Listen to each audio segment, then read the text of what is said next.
So going back to the country club, uh, I had sort of a friendly relationship with one of the members' sons. He would come in and we'd shoot the breeze about whatever, whatever the latest sports was, and on and on. And we had a pretty good relationship.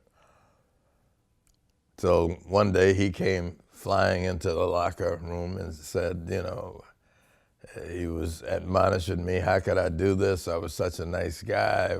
So, and I was bewildered at first what the hell he was talking about. Well, it turned out that the local newspaper had published the names of the students who had been approved to transfer, partly to get them everybody to quit, I'm sure. But I didn't think it was going to be, that big a deal. And that the governor and the local political figures in Little Rock had supposedly worked out a deal. At least that was what Mrs. Bates, who was head of the Arkansas NAACP. And when it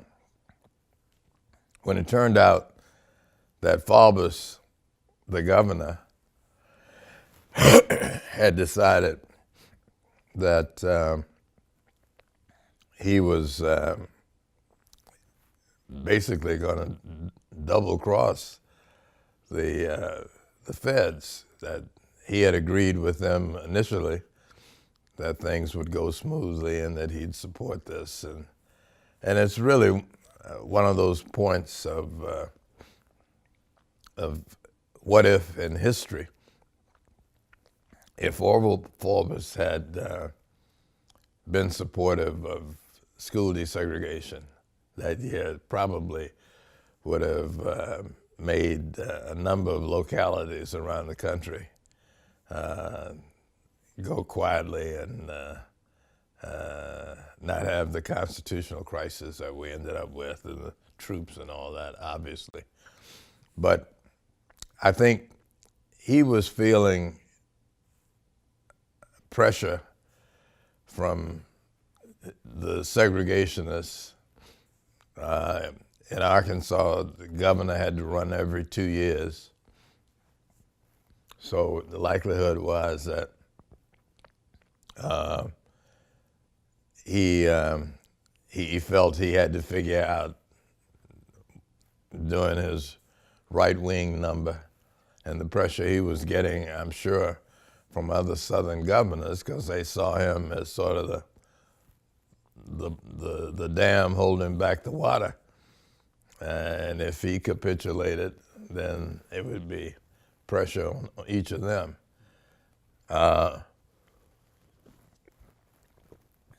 Anyway, the incident at the country club finally led me to believe that this may not be a day at the beach. That this might be a lot more going on there than I thought about. But I always wondered, when the Supreme Court decision was first handed out, who was going to implement it? Because the proof in the pudding was, it's one thing to get the agreement, but the other one is who's going to carry it out, and that seemed to me a lot more difficult than simply handing down the decision. And as it worked out, the NAACP thought about a number of districts that were somewhere in the middle, which the Little Rock School District would be in that position. And probably, if you were going to test the validity of the court decision, you had to find these middle of the road, moderate places that you could carry it out. Now, all of that was going on without me thinking about it.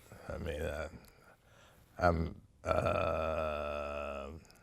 15, about to be 16, and I'm worried about graduating that year, or at least what my senior class year would look like. They hadn't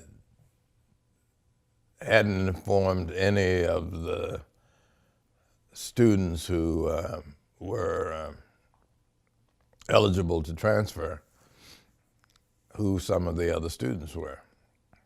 In fact, Blossom, who was the superintendent of schools, quietly invited those who were on that list to come down and meet with him. So my mother and I went down, and basically Blossom was using that meeting to try and get you to change your mind. And it would be a moot point if nobody black decided to transfer. So we went down, had this meeting. He described all the things that we couldn't do as a transfer student. You couldn't participate in extracurricular activity. I was in the band and a series of other things, and none of that would be possible. But I figured if they were putting all these restrictions on, that this had to be a bigger deal than they were letting on. And it made me think that this was the right thing to try and do. So, in a certain sense, it convinced me that this is something I ought to follow through on.